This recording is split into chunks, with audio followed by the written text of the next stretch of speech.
Welcome to corporate America. Do you like superheroes? Do you like seeing them on their lunchboxes, your backpacks, your soup canisters? Every possible place you look, superheroes. But what if you knew the real story? What really goes on behind the scenes?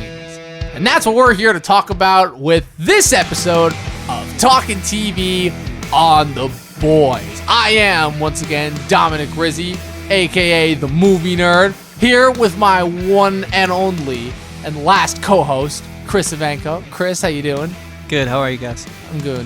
Well, you said guys. I don't know why I responded to that. That was really confusing. Yeah, I was sort of talking to the audience. Right? How are you? That was. I mean, I'm good. I'm good. You know, hanging in there. I'm a little tired, but I'm always here. Yeah, fair enough. I mean, we're both tired. Yeah. What time is it right now? Oh my God, are we actually like gonna look at our watches? I think it's a midnight podcast. Oh shit! Fuck yeah! Podcast after hours. The best kind of podcast there is. Now all we need is alcohol. This is a night of superheroes. We just spoke about the Joker. Yeah, we were ranting a little bit about the Joker. Now we're kind of shifting gears to Amazon's new series, The Boys. Amazon's phenomenal new series. Phenomenal, really, like exceptionally well done. Sorry if that's painting a picture too soon. I feel like that's kind of what we're supposed to do within the opening acts. But no, it's developed by Garth Ennis, who sorry. It is developed by Eric Kripke, based on the comic series by Garth Ennis, the popular comic series, The Boys. Taking place in an alternative world where superheroes are basically funded by corporate America and basically quite literally rule the world. You know, besides being the typical inspirational figures, they're objects of merchandise. They do deals with the government, you know, all sorts of things. And the whole basic idea is that it is supposed to take place in this fictionalized version of what if superheroes actually acted, you know, like piece of shit human beings in the real world, in terms of being corrupt, doing awful things and getting covered up for it, you know, basically acting like asshole celebrities, you know, that sort of thing. And I called this series The Watchmen of 2019, and I don't think that's an inaccurate comparison. Would you say so as well, Chris? I think there's more reasons to call it The Watchmen of 2019 than to not call it The Watchmen of 2019. And so the basic idea is it starts off with our protagonist, Hugh Campbell, portrayed by Dennis Quaid's son, Jack Quaid. And as he tragically has to see in the first episode his beloved girlfriend, Robin, you know, perfectly cute, normal, hipster-ish, you know, about early 2010s, I would say, esque couple. And he unfortunately has to watch his girlfriend brutally murdered in front of him as she is vaporized by the speedster of the top 7 superheroes in the world. There's a lot of superheroes in the world, but the top 7, the Justice League-eskers, if you will, are called the 7. And here, his girlfriend Robin is vaporized by the Flash, basically, of the 7, who goes in this universe by the name A-Train. Afterwards, as a result of being hushed by the powers that be that run the 7, he is then recruited by former rogue FBI agent Billy Butcher, portrayed in this series by the great nerd icon Carl Urban himself, who has appeared in, I think it's up to like 6 different nerd properties now, like comic book based, like geek pop culture-esque properties. And really? Is he like actually known for being like a... Oh yeah, well known within the nerd community, because he's Judge Dredd, Aomir from Lord of the Rings, Spock in the Star Trek reboots. He was in Red, which is based off of a Marvel property. What else? Oh, and he's Scourge in Thor Ragnarok. That's 5 right there. You know more about this than I do. Is that considered like a character actor? Is that considered a 100% typecast? character actor? Okay. No, okay. it's a character. No, you can never say he's typecast because he never plays the same type of character. I mean, he has his Carl Urban-esque mannerisms that have become more apparent. But I think, for lack of a better word, this is him on full Carl Urban mode, you know? So what happens next is Butcher recruits Campbell to join his, you know, little ragtag group that he kind of puts together throughout the series, as it is revealed that his group, the Boys, as he nicknames them, are out to kill all and, you know, and expose the Supes as the real corruptors that they are. But like I said, they're up against the 7. And that includes, as you know, if we got a Flash in there, you know, we got to have a Batman in there. You know, there's 7 of them. We got to have a Batman in there. We got an Aquaman. We got a Wonder Woman. We got an Invisible Man.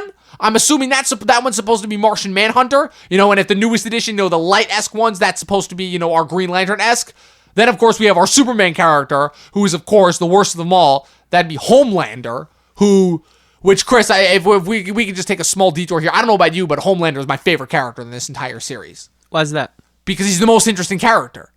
You How know, so, though? because it's for the first time, I feel like it's what Brightburn should have done, in that it's what happens if you take Superman and make him like evil, to the point where everything about him, his good nature, you know, his whole wholesome upbringing, is a literal facade created by corporate America to service out to the dumbest and most naive of us, when really he's an absolute asshole, fucking like fantasizes, considers himself literally above human beings, to the point where he's like, we are literally gods, they are mud people, you know? Everything about him is just fake, but he's so compelling in just his awfulness, you know? Because he's still so goddamn charming, you know? It literally is like the antithesis of Superman and what that, everything that would entail, and it's literal perfection in my weird, twisted mind. Yeah, he's boring to me. Oh, of course he is. I had a feeling you were going to say that. It's fine. We've seen it before. It's, oh, cool. When have we seen this before? We've seen what he stands for before, right? When? Like, he's all about the blatant abuse of power, and that's like, we've seen that. I'm over that. Okay, I thought you were talking specific characterizations. I guess in that sense, I've told you this before, I don't mind. I'm a little bit of a sucker for recurring themes, but if they're presented to in a new and different way, you know? So you're right, in terms of that sense of corruption of power, he does have that, but I very much enjoyed how it was on display here, when you just have someone who is, you would so expect to be the total like definition and epitome of everything that's good about human human beings, you know, and it's just so the opposite, you know, to the point where the face literally is the facade, you know, to the point where we always make fun of Superman, to the point of, oh, all he has to do is put on a pair of glasses and nobody realizes him, because he may as well be the same idiot, you know, giddy, naive Boy Scout that he is as Clark Kent as he is as Superman. Versus with this one, the Homelander is the facade, you know, to the point where the real Homelander is this absolute monster, but he's still the same Homelander, you know? So let me just say that when I say he's boring, I think that on camera, on screen Homelander is boring. I think that off camera Homelander is interesting. Okay. Depending on the scenario he's in. Right, but we see him more like off camera than on camera. We see his on-camera presence very little, and by the time we do see it again, we've become so familiarized with him as like the scumbag that we see through the facade. And we see how fake and phony it is. Yeah, and it's not that I don't agree with that, and I was compelled by that, but it's just that some scenarios are just like a bit too predictable. I think like they wanted to paint this sort of like Superman, gone wrong sort of character, and they did. Yeah. They did. It was. I think it was a great execution. I just think I was so into this show that just to have a small flaw is sad, because I hope that they can expand upon this in future seasons. And what do I mean by that? Well, what I'm trying to say about Homelander is that I think that, you know, to be a little more specific, right? So he was boring off camera when he was like being like this, like, I don't want to save them, they're gonna die anyways, this footage of me not saving them on the plane won't hit online, let's go and just collect our paycheck and go somewhere else, you know? Yeah. That was pretty boring. It's like, okay, cool, bad guy making a bad decision. Okay. What I thought was cool about him off screen was how he's like sort of crippled by the head of his company, and like he loves her but he can't have her. Yeah. That's what cool. I want to see. And her more. reaction, and what's her name? Stillwell, I think is her name. Madeline Stillwell, I believe. Her reaction to him, and where you find out that her acts, which you can kind of guess early on, and I think they actually build up to it in a really cool, really subtle way. How you could tell that she's just fucking terrified of him, and she's just doing whatever she can to please him, because this is literally somebody who could vaporize her just by staring at her, you know? Right. So here's the thing. I think that the Marvel age almost made it impossible for this show to exist. I think had we gone... I could not disagree more. I think the Marvel age is given the perfect outfit and place for where this type of a show could exist, and I think that's why the show is so poignant and so relevant. Here's why I say this, right? I think had we gone 4 or 5 more years of Disney brainwashing Marvel, this show would have had its season, and I don't think it would have gotten renewed. I think this show came around just at the tail end of us being okay with getting something original from superheroes, so it upset me, because there is so much originality in this series, it upset me to get the generic decisions made by Homelander that were like, oh, cool, a typical bad guy would do this. Like, isn't the whole point of The Boys to challenge the landscape of the superhero field right now? To sort of take what we've been so accustomed to seeing, the formulaic Marvel and DC nonsense that we keep getting over and over again, and sort of spin it on its head sideways? So why are so many big decisions made by one of the main characters sort of generic? You know, that's my only gripe with Homelander. I think I get the sense of where you're coming from, because that's kind of a similar one of the few problems that I have, because as much as I did enjoy the show, and I enjoyed the show a lot, I still had a few problems with it. And I thought a lot of that came down to the dialogue and how they were personified. I felt like it was a lot of like typical generic TV dialogue, like some of the like similar dialogue that I heard in like episodes of the Marvel Netflix shows that I didn't like at all, that I was like, oh my God, get to the point, stop telling us everything. And I get it, part of it's a TV show. But everything that this show did with its characters and the journeys that it sent them on respectively and the things that they ended up doing, I found very, very interesting. Even though I found some of the characters problematic, I would say that none of them were boring. Every single one of these main characters that are credited in the main cast brought something to the table. I even think it was interesting what they did with the other members of the Seven besides Homelander, and how they were kind of able to develop each one of them in their own specific way, with the exception of two, with the exception of Black Noir and Translucent. That's it, Translucent. But yeah, what they did with the Deep, what they did with A-Train, what they did with Queen Maeve, and obviously Starlight, her being our other focus character, kind of showing, the kind of the opposite perspective of Huey, where Huey is an outsider looking in, seeing, the true damage that these supers can do, while she is kind of like the young idealist trying to make her way through a corrupt organization. I like those two different perspectives, kind of the young seeing in, the young, bright idealist getting destroyed by the realities of the world. I really like that theme, and I enjoy that that's a theme that they go for with those two main characters, because I think it helps both this world, the story, and the characters all feel so much more relatable too. Okay, so I agree with pretty much everything you just said aside from one thing, and I think that Translucent wasn't meant to be embellished upon. Right, and that's what I was going to get to. You took the words right out of my mouth. That Translucent is supposed to be the one-off character, where he's kind of supposed to be... He's the Archduke Franz Ferdinand. He needs to die for World War II to start. I mean, that's a terrible example, because no one wants World War I. Yeah, you screwed up your world history. Yeah, World War II was going to happen regardless, but yeah. Yeah. But, no one wants a World War to start, but... there has to be the one peg that the domino that knocks all the others over. I didn't like his portrayal. I thought his dialogue was the most on the nose in the terms of, yes, I am an asshole and everything that comes out of my mouth. And it was like really bad too, where he's like trying so hard to do an American accent, and it just so sounded off. Like there's something off about the way this sounds. And like, to the point where like when Huey did blow it, when he did die, I thought it was like and it was meant to be. This was supposed to be the funniest, most gross out gag part, and it worked. But yeah, back to the Seven. I think that what they did with each of those characters was all very interesting. And these are all, and keep in mind, these are all with maybe the exception of Queen Maeve, because she's probably still like the one of the Seven that's like managed to retain at least a little bit of her humanity. They're all such unlikable people.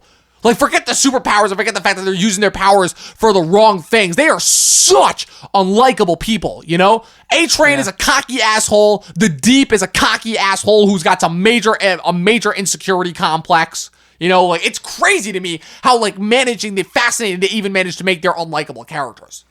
But, out of all the battles these characters fought, I think the biggest battle they fought was the production value of the show. Yeah, and they nailed it. To me, I thought the production value in this was better than any of the Marvel shows on Netflix, with the exception of Daredevil.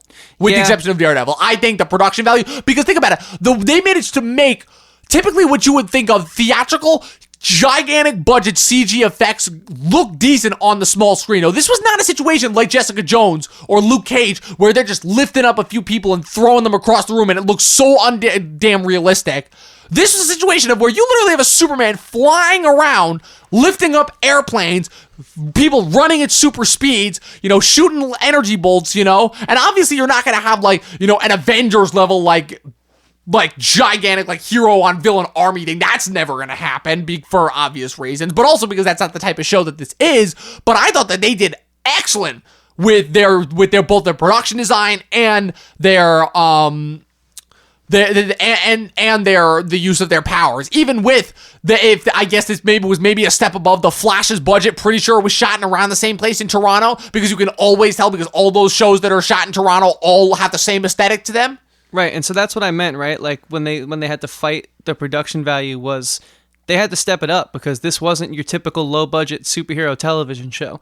You know, these actors had to perform big time because it was apparent that there was a big budget for this show. I feel like Amazon had high expectations for this show, and so they delivered on that. I really think that everyone sort of rallied together, and this felt they were a good cast. I liked their dynamic. I liked how when they were at conflict, you know, when Starlight, that's her name? Yeah, Starlight. When Starlight was sort Annie of like January, I believe is her real name, but yeah, Starlight. When she was sort of being outed and you know, shunned from the Seven, it didn't feel like they were like at work doing their job. Yeah. It really felt like, ooh, wow, this might be it for her. She's worked so hard to get here because like the scope of the show is so like a typical like Hollywood like blacklist celebrity, and in terms of like being kind of being smart about the Me Too movement, and yes, of course, it's exaggerated. The scope of the show is grandiose. There's thousands of extras and countless scenes, and there's elaborate sets, and everything is so big, and it like these actors for the most part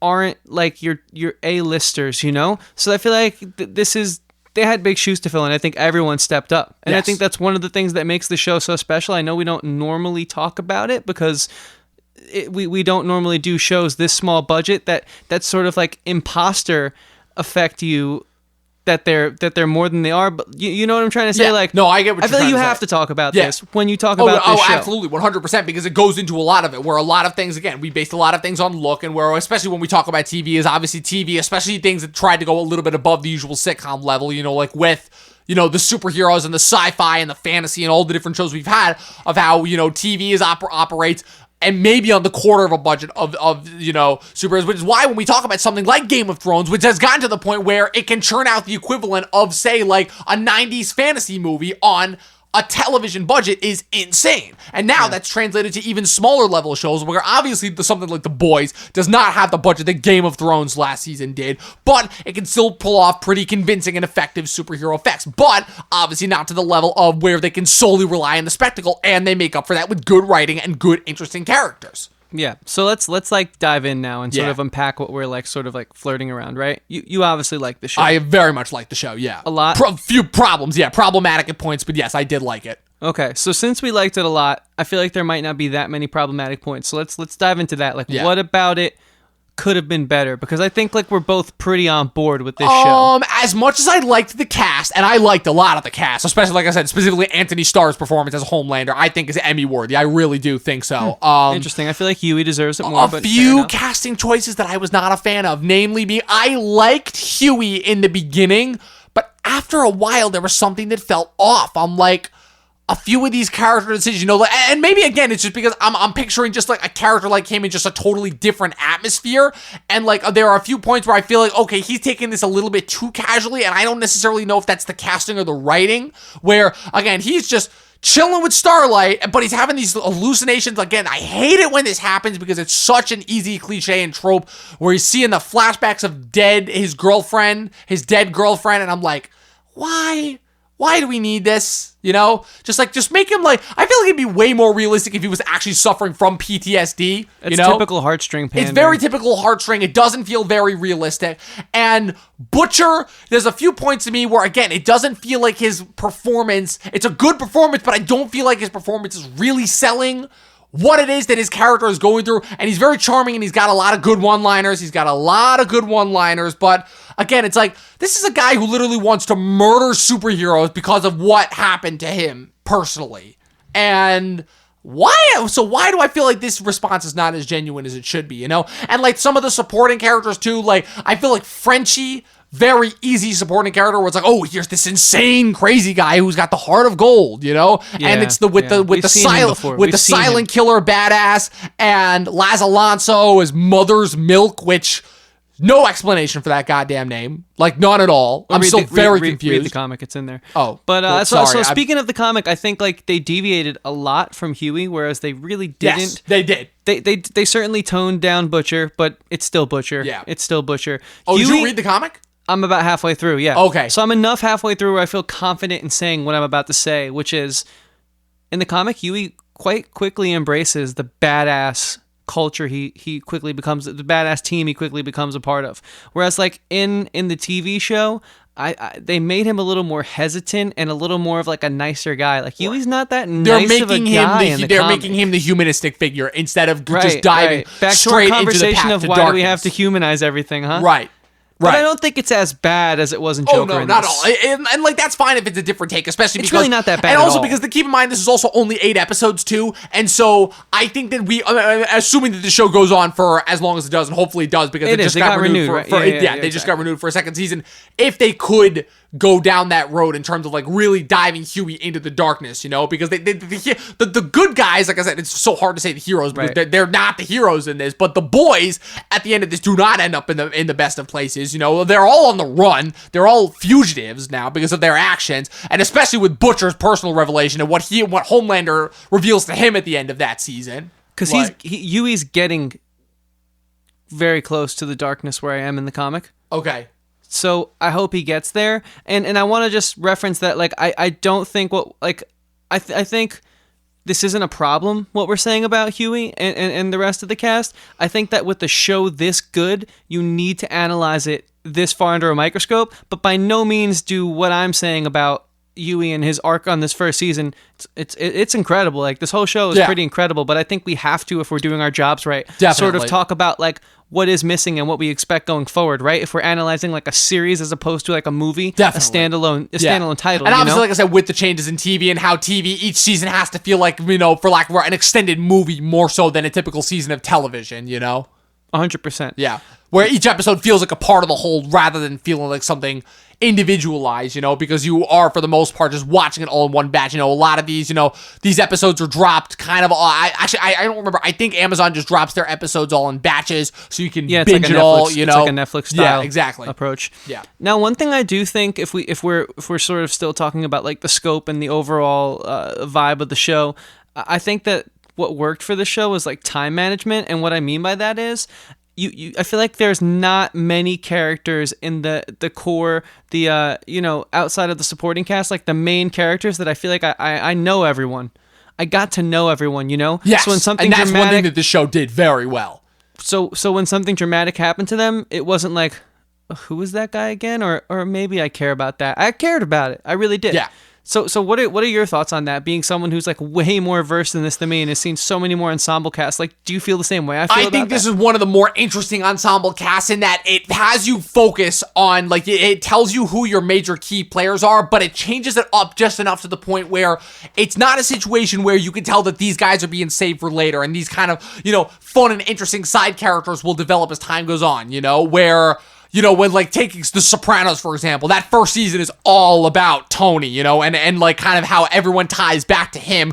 But as time goes on, you know, you see Junior kind of deviate. You see Christopher kind of deviate. You see even guys like Paulie and Silvio deviate. Even they're still very closely, tied to him. And you see, you know, a lot of the ancillary storylines. And what I like about this is you had the two separate, distinct sides, right? You had the boys and you had the seven, you know, in the corporate America and all of that.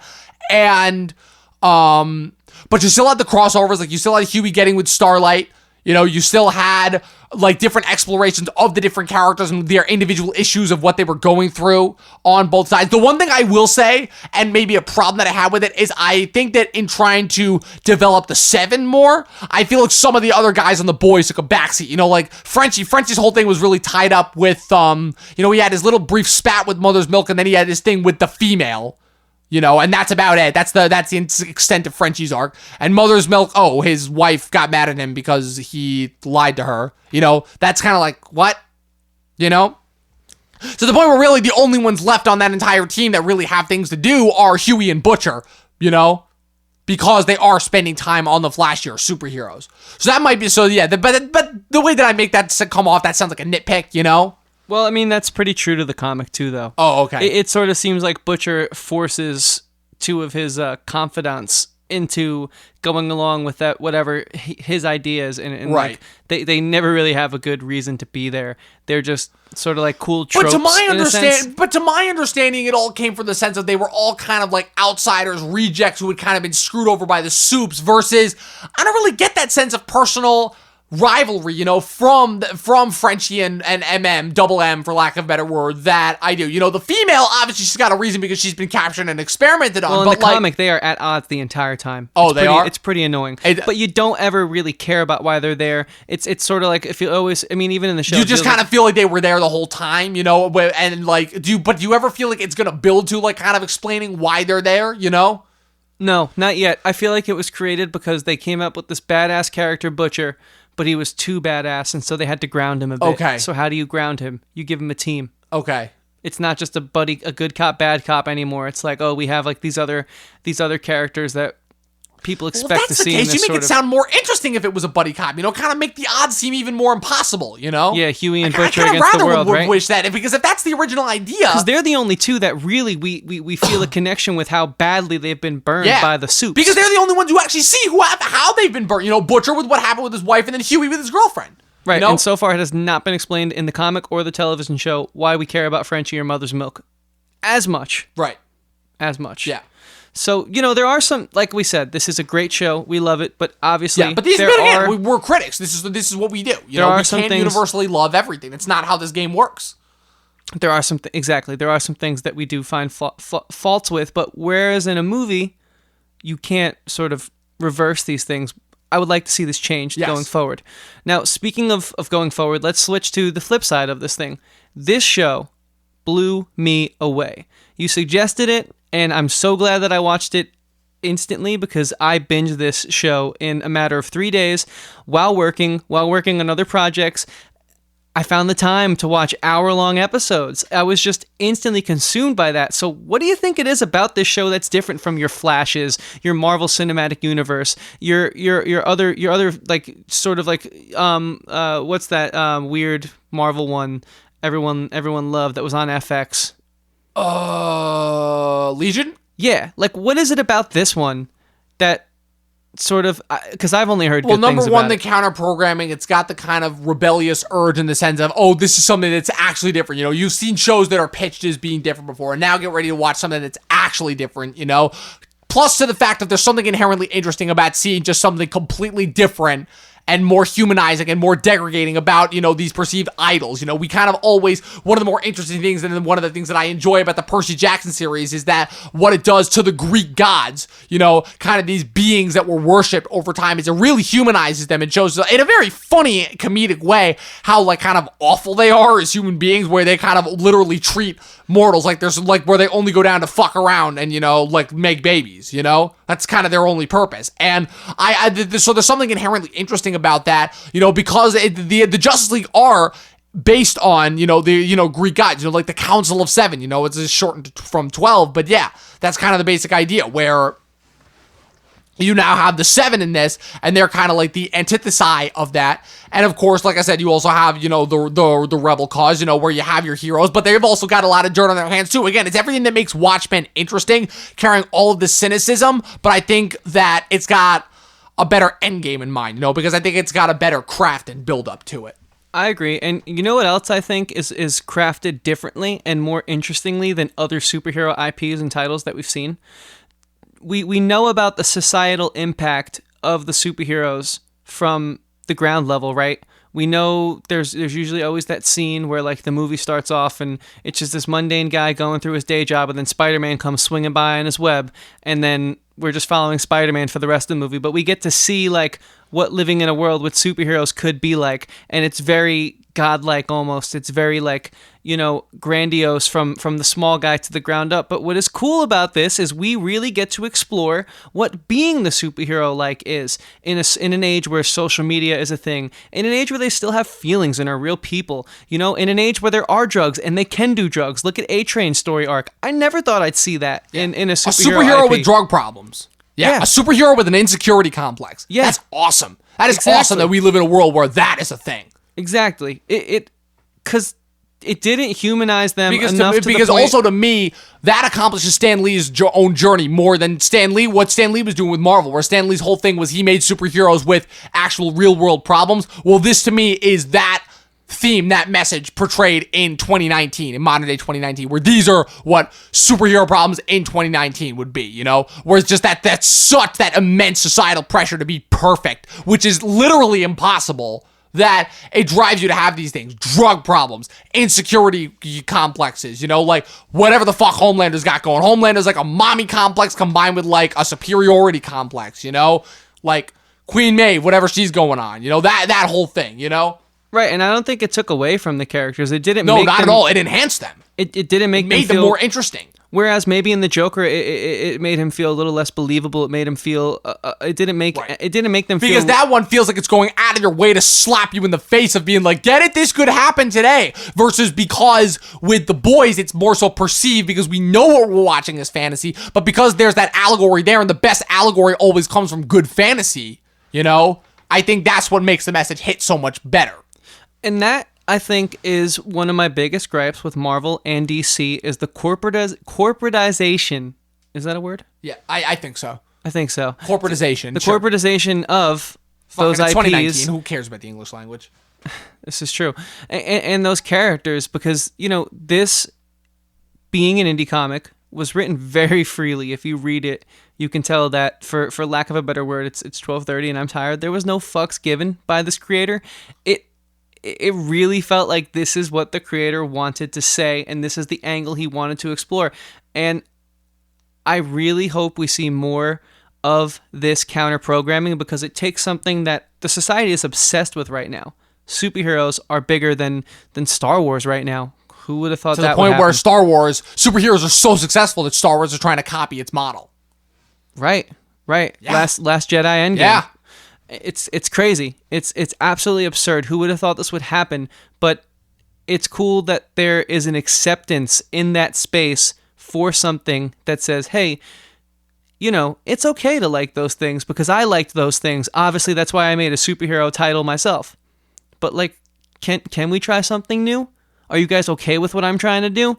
It's refreshing, and it's exciting, this series, because of those reasons, you know? Because I've been fed up with this for a long time. Yeah, you've made it no secret. But it's not that I don't like superheroes. I'm an avid comic reader. You know, I find them just as exciting as the next guy. But I just want something new from it, and The Boys gave me that. So for me, all of the flaws are far outweighed by the successes. Agreed. And there's not that many flaws. There really aren't. They are minuscule. They are nitpicks at most, you know, because trust me. Nitpicks. You ask nitpicks. the common person, though, they are not going to have the same kind of problems that I do with this sort of thing. Yeah, so I mean, that's my rant. I love this title. I can't wait to see where we go with it, you know? Yeah, I'm very interested to see where it goes in future seasons, especially with the revelation at the end where Butcher's whole driving arc, if we can get a little bit into spoilers, is that sure. We got time. Is that he believes that his wife was raped and murdered by Homelander. And there's a few things that Homelander actually finds out, because for the longest time, Homelander isn't even aware of Butcher's existence.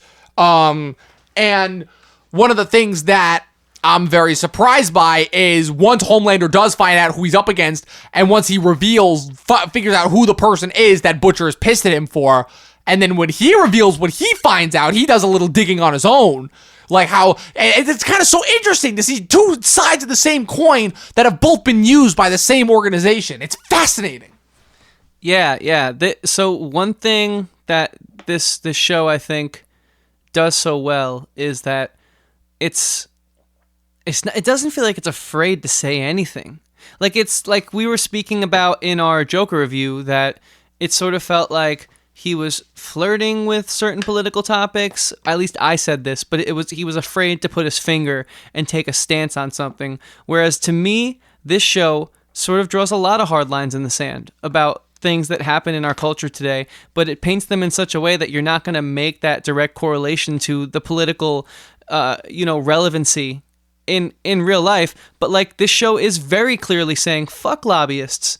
It's not fair that just because they have the money and the power, they shouldn't be able to impact our military. Why is our military bending to this corporation, these mercenaries for hire almost, in a sense, you know?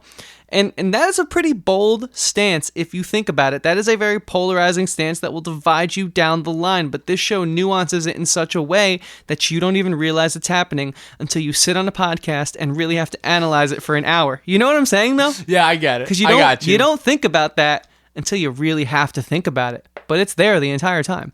The clash of religion in our culture right now, and sort of how the youth views it as like there's a lot of people more so nowadays who are comfortable coming out and saying they're atheist, but there still are a lot of young people who are religious and passionate, like Starlight, and so it sort of shows that whole dichotomy of like her and Huey being a couple, but one's religious, one isn't. It has a lot of political relevancy and a lot of pop culture relevancy, but it's so not in your face. And I think more I was writing. about to say, I didn't even realize that Huey was an atheist. He is. He says it. Oh. And it's in the comic or the show? In the show. Okay, in the I show. missed that. Quote me on that. He does say it. Okay, no, I'm not saying I don't believe you. I'm saying I forgot about it for a second. But why do you forget about it? Because it's so polished that it's not like your typical we got to make a movie about the environment and have DiCaprio give a speech at the Oscars and force that down your throat. Yep. Whether or not you believe about that, that's a completely different story. I'm just talking about like the message behind it. Like it's not deliberately political for the sake of like forcing something upon you. It feels very honest and polished in that sense that you don't even realize it's happening. You know? It's cool. It's cool. It took me on a ride in that regard. Definitely. Now, if we want to switch gears real quick over to the cast, let's do it.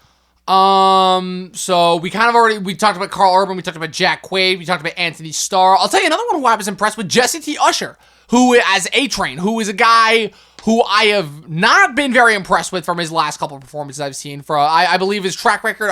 It's funny. The first time I remember seeing him, it was a Nickelodeon, one of those live-action Nickelodeon or Cartoon Network movies about these, three kids from three different cliques in high school, kind of having to team up when this role-playing video game that they're in, kind of akin to something like Warcraft, online. They had to all gather together in the real world as like the regular kid, the jock, and the weirdo all get together in order to fight the evil demons that come from their video game. And I remember seeing him in that because he's the jock character in that. And then I remember seeing him in some really bad movies, including When the Game Stands Tall and Independence Day Resurgence, as I call it. And then he appeared earlier this year in the Shaft sequel as the son of Shaft, and the son of Samuel L. Jackson and the grandson of Richard Roundtree. And to see him finally actually well utilized in a part that plays to his strength and also just allows him to flex his acting chops in an interesting character role, that's awesome. Chase Crawford proves that he is just not another pretty face as the Deep. Some really interesting character flaws and insecurity flaws there. Dominique McElligott, great seeing her in something that actually gives her something to do, as opposed to just being relegated to poor wife status in House of Cards. Fun fact, she's British, by the way. Much better, more convincing accent than the guy who plays Translucent. And I'll tell you the one person who I was not impressed by, and that's Erin Moriarty from Jessica Jones as Starlight. Why is that? Because I found her to be very flat. Felt like, again, talking about, especially from the younger actors, not quite the reactions that you would expect from them given the circumstances. Very flat, very boring. I felt like a lot of her moments, I don't know, they didn't feel quite as natural. And that might just be because of her as a performer. She's kind of like, I don't want to say basic white girl range, but I felt like there was that character called for a lot more interesting and dynamic moments. And I felt like she was kind of very one note throughout. Super one note. I honestly, that's all I've ever seen her in. And right now I think she's a bad actor. So I will say that she was good in Jessica Jones the first season for what she did, but I also am realizing that probably because of her limited amount of screen time and because I remember her line delivery and when she had to give her monologues was being not that strong. Well, there's such different characters. Yeah. So she was sort of performing within the show. She was like a performer. She was like the De Niro character of the Jessica Jones show, like an on-air personality. It just she was like a show within a show in a sense. So this was her actually embodying a character who had more feelings in life written for her than the Jessica Jones character. And so, it fell short for me. But I think that, thank God, Huey was in most of the scenes with her. Yeah, good point. Which Jack Quaid, he's just so personable enough. He's so likable, he's so nice. He's just so nice that it's like, man. But he's not nice. It's gonna be he likes it's gonna be weird when he goes evil. You know what it feels like? He likes the rebelling. He's already starting to like it. It feels like the equivalent of Brandon Routh, from Legends of Tomorrow. Ray the Atom in Legends of Tomorrow. It feels like that. It's like, how would that character ever go evil? He's got such that Boy Scout demeanor about him. You just can't see it. Well, if you want that answered, season 2 is coming. Oh, I can't wait. Bring it, baby. Bring it. Me too. I don't, unless you have anything else you really want to... I really don't. I feel like I've pretty much covered everything I want to. Let's not... like I said, this isn't the type of show where we go into plot details and theatrics, No. Let's not ruin this. I think this was a great review. I think what I got from this, from both of us, is nothing's perfect, but this comes pretty close. Yeah. In summary, it's the Watchmen of 2019 because it shows what superheroes would actually do if they existed in 2019, and it's pretty fucking accurate, especially with its commentary on how the corporation utilizes superheroes to control the hearts and minds of the populace. Very, very similar to what Disney is doing today. Yeah, exactly. Yeah. It's fun. It's thought-provoking. See it. Watch it. Mm-hmm. And this is the one time where I say, watch it on Amazon, folks, because that's the only place where you can get it. Support it. It's good art. Yeah. You know what else you should support? 4.5 out of 5 stars. You give it a 4.5 out of 5 stars? 4.5 out of 5 stars. Okay. Easily. I'm going to give it the same review. I'm very excited for season 2. Now, Dom, you know what else I'm excited for? What else are you excited for? More episodes of our show. Yeah. And I want people to be excited for more episodes of our show. Dude. We got some interesting things cooking, It helps. Yeah, I will say we definitely need you people to listen in order for this thing to keep going, the way it is. Thank you for listening so far. But for a while we're doing it, we got some interesting things. We got some interesting content. We only got about 3 months left of 2019, but we still got some interesting content to get through. We got plans. Yeah, we got plans. Where can they keep up to date? We complain about Disney all we want, but you and I are still gonna watch The Mandalorian when it comes out, and we're gonna do an episode on that. Yeah, for sure. We're gonna do that. For sure we are. We may even have to fucking do episode by episode of that. Yeah. Even if they're smaller podcasts. Especially because I'm pretty sure the Disney Plus, they're dropping their episodes one a week. They're not doing they are. I know that for a fact. It's confirmed because they want you to spend money, they want to get there. Yeah, that's pretty cool. That's smart. That's pretty cool. But hey, it's not that costly of a subscription. It's only like $7.99 or something I read. For now. Yeah, for now. But, Netflix is up to like $14.99 now, I think, or something like that. We got plans and we got knowledge. Where can they keep up with our plans and knowledge, Dom? On Instagram and Facebook, Talkin TV Podcast. Remember, there's no G in Talkin. It's just Talkin, Talkin, Podcast, TV, Podcast, TV, Podcast. Learn how to spell podcast. And the full-length episodes, audio episodes, will be found on Spotify, Apple Music. Are we going to do SoundCloud or no? Not SoundCloud, but Deezer, Spreaker, Radio Public, Google Play, Amazon Music, amongst many others. Follow us on Instagram, and you'll see the link to where you can listen to it anywhere you want. It's out there, folks. Your car, listen to it on your runs, listen to it. Just listen to it if you like hearing different good alternative content to the typical stream of movie chatters on the interwebs, then this is the place for you. Listen, I'm going to be super honest. I don't think our show's perfect, but it comes from the heart. Yeah, but I've talked about this before. It's I don't buy into the idea of perfection. To me, perfection comes from imperfection. Right.